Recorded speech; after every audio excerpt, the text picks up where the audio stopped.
శ్రీమాత్రే నమః.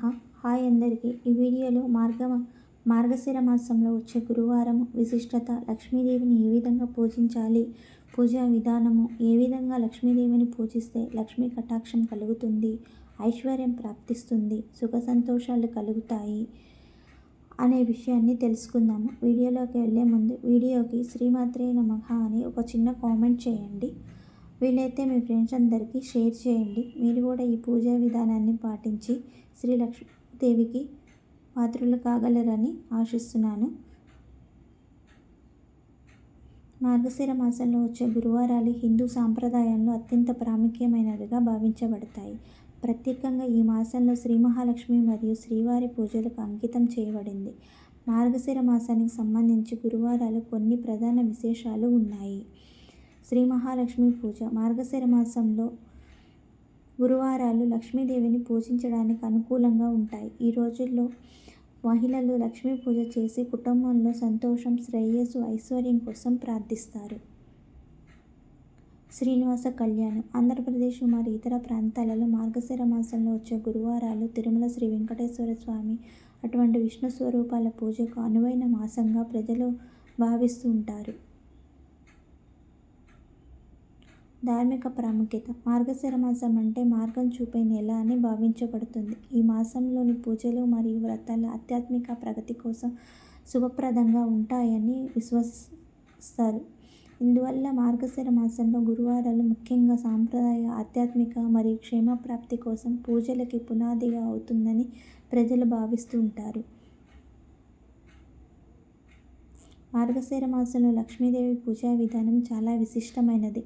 ఈ మాసం మొత్తం లక్ష్మీదేవికి అంకితం చేసి ఆమెకు పూజ చేస్తే సుఖ సంతోషాలు, ఐశ్వర్యం మరియు సంపద కలుగుతుందని నమ్మకం ఉంది. ఈ పూజా విధానం ఈ విధంగా ఉంటుంది.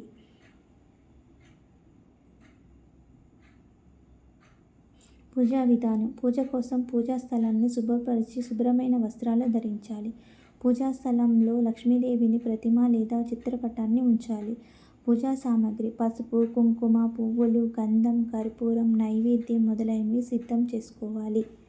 పూజకు సంబంధించిన పసుపు, కుంకుమ, పువ్వులు, గంధం, కర్పూరం, నైవేద్యం అనేవి సిద్ధం చేసుకోవాలి. మహాలక్ష్మికి ధ్యానం. పూజ ప్రారంభంలో మహాలక్ష్మీదేవిని ధ్యానించాలి. ఆమెకు మంత్రాలను చదవాలి. ముఖ్యంగా ఓం శ్రీం హ్రీం శ్రీం మహాలక్ష్మీ నమః అనే మంత్రాన్ని 108 సార్లు జపిస్తే చాలా శ్రేయస్కరం. కల్పన మరియు ఆవాహనం. కర్పూరం దీపం జ్వలించి లక్ష్మీదేవిని ఆవాహన చేస్తారు. ఓం శ్రీ లక్ష్మి ఆవాహయామి మంత్రంతో దేవిని ఆహ్వానించడం జరుగుతుంది. పూజా ప్రాధాన్యం. పసుపు, కుంకుమ. పువ్వులు, కుంకుమతో లక్ష్మీదేవిని అలంకరించాలి. పువ్వులు, వెన్నెల పువ్వులు, కమలాలు లేదా ఇతర శుభ పువ్వులతో పూజించాలి. నైవేద్యం. నైవేద్యంగా పాయసం, పులిహోర లేదా ఇష్టమైన ప్రసాదాన్ని నివేదించాలి. పసుపు, కుంకుమతో లక్ష్మీదేవిని అలంకరించాలి. పువ్వులతో లేదా ఇతర శుభ పువ్వులతో పూజించాలి. విష్ణు పూజ. లక్ష్మీదేవి విష్ణుమూర్తి సహచారిణి కాబట్టి విష్ణు పూజ కూడా చేయాలి. ఓం నమో నారాయణాయ అనే మంత్రంతో విష్ణుమూర్తిని పూజించాలి. ఓం నమో నారాయణాయ నమః. ఓం నమో నారాయణాయ నమః. ఓం నమో నారాయణాయ నమః అనే మంత్రాన్ని జపిస్తూ పూజని పూర్తి చేయాలి.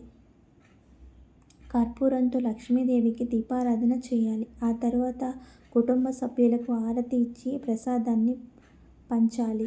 మంగళహారతి మరియు ప్రార్థన.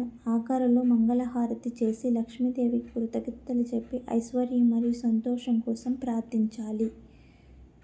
విశేషాలు. మార్గశిర మాసంలో ప్రతి గురువారం ఈ పూజ నిర్వహించడంలో చాలా శ్రేయస్కరమైనదిగా భావించబడుతుంది. ఈ పూజతో పుణ్యఫలం లభిస్తుందని, లక్ష్మీ కటాక్షంతో కుటుంబంతో ధనం, ఆరోగ్యం, ఆనందం కలుగుతాయని నమ్ముతారు.